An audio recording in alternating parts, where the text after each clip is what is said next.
And we have breaking news literally right now. The newly inaugurated U.S. President Joe Biden has now officially revoked the permit needed to build the Keystone XL pipeline. The executive order was signed a short time after today's inauguration. We knew it was going to happen, but it's done. The decision is another setback for the Canadian oil industry, killing thousands of jobs on both sides of the border. The pipeline, of course, already under construction.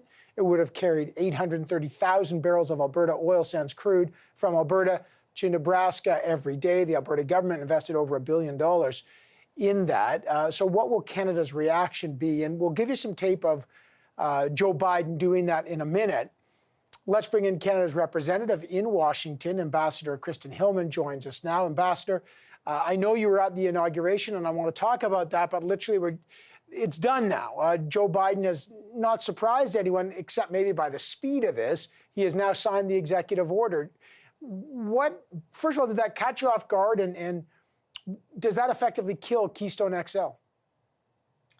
My understanding is the decision's been made, and the decision is final. You know, we're disappointed, obviously, very disappointed.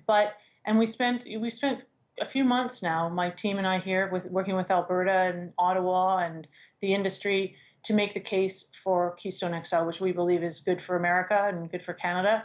But President Biden made a campaign commitment, and he fulfilled that today. So we're gonna move forward.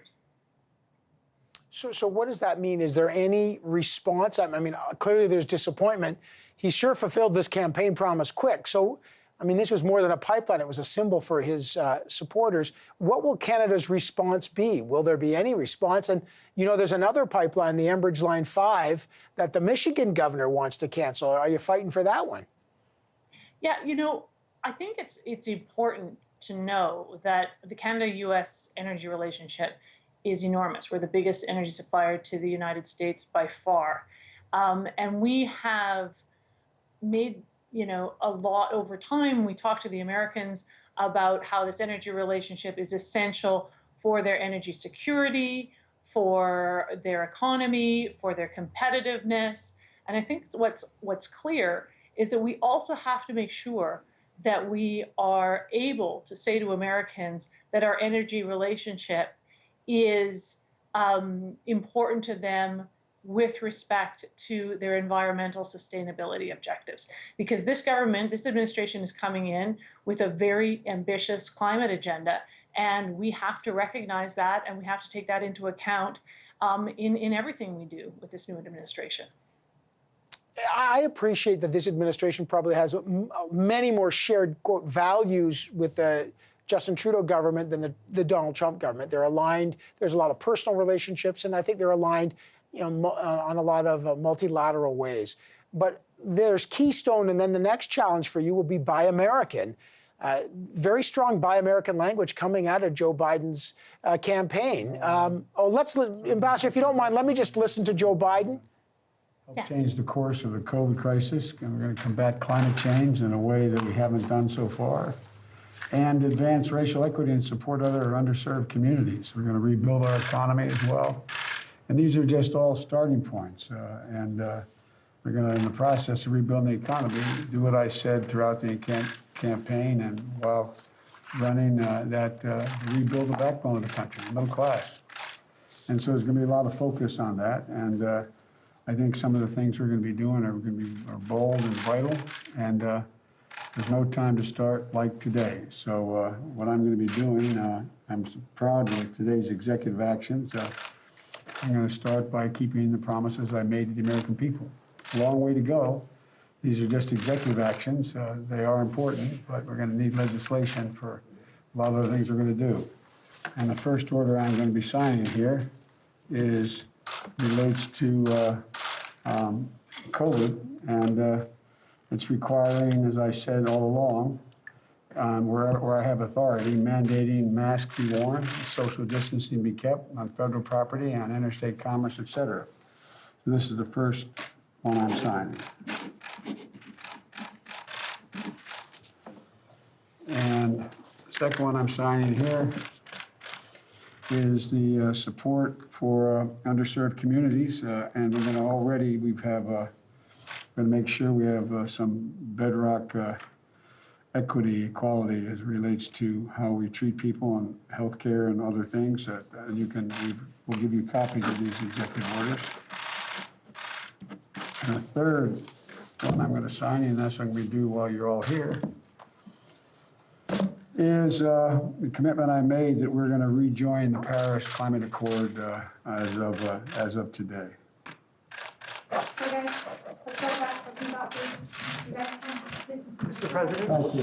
Mr. President? Okay, President, please, guys. President Trump write to you? You guys, let's go, please, let's go. The President Come on, guys. wrote a very generous letter. It's because it was private, I will not talk about it until I talk to him, but it was generous. Okay, guys, let's go. Brazil on climate change. You were rejoining Come on, you guys. Paris Agreement, and you mentioned Let's go, you Brazil. guys, come on, let's Do you have go. concerns about Let's go, you guys.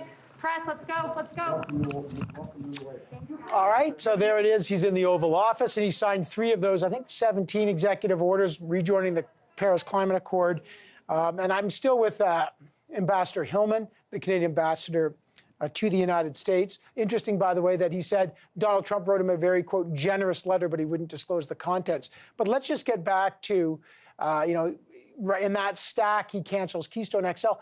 What about Buy American, though?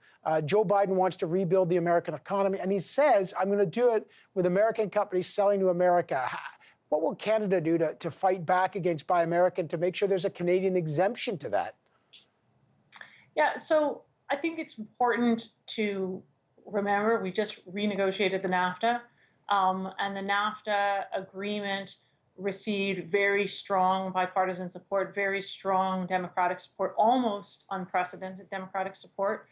And the cornerstone of that agreement is the understanding that free, rules-based, open trade between our 2 countries is vital to both countries. There are millions of Americans that depend on open and free trade with the U.S., or with Canada, rather, open and free trade with Canada. And so, President Biden, as he just said in the what you were just showing from the Oval Office, is seeking to do what is best for American and American communities in the context of his economic recovery plan.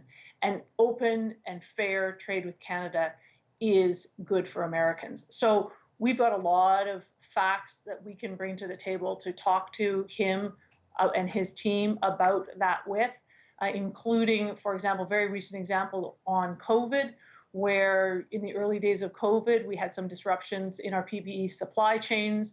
Both countries suffered because we weren't getting what we needed, because our companies weren't working together. When those disruptions sort of worked themselves out, all of a sudden, we were able to get more product to both countries faster and of high quality. So there's a lot of very concrete recent examples that we're going to be able to talk to him about, and and explain to him, while protectionist policies are often supported, we've seen them supported by Republicans and Democrats for years.